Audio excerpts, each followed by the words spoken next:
প্রথম তালিকায় যে রাখা হয়েছে গুম কমিশনের যে অধ্যাদেশ বাতিল করার বিষয়ে আমার কাছে বিশেষভাবে সন্দেহ হচ্ছে।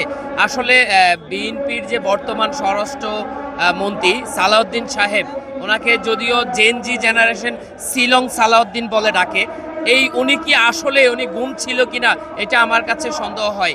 কারণ যেই মানুষটা গুম খুনের মধ্য দিয়ে সে দীর্ঘ 9 বছর 10 বছর রাজনীতিক কেরিয়ার এই দেশ থেকে বিতাড়িত হয়েছিল, সেই গুম খুনকে অস্বীকার করে এই গুম খুনের যে অধ্যাদেশ এই অন্তর্বর্তী সরকার জারি করেছিল সেটাকে বাতিল করার যে পায়তারা করছে, অথবা সেটা তারা বাতিল করতে চাচ্ছে, তারা জেনজি জেনারেশনের পালস না বুঝে এই সিদ্ধান্ত নিচ্ছে, এটা তাদের পতনের অন্যতম একটি সিদ্ধান্ত হবে।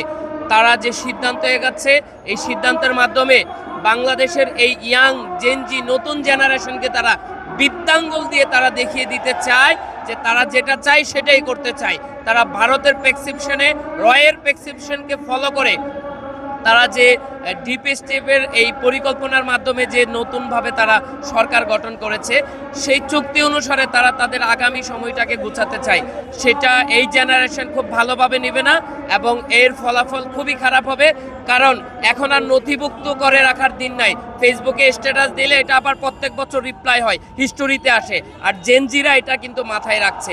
অবশ্যই আগামী দিনে জেনজি এমন একটা সিদ্ধান্ত নেবে যে একটা নতুন এক সম্ভাবনা এসেছে একটা বাংলাদেশ গড়ে তোলার জন্য, এই সম্ভাবনাকে যারা নষ্ট করে দিচ্ছে সেটার জন্য অবশ্যই তাদেরকে এর ফলাফল ভোগ করতে হবে। ধন্যবাদ আপনাকে।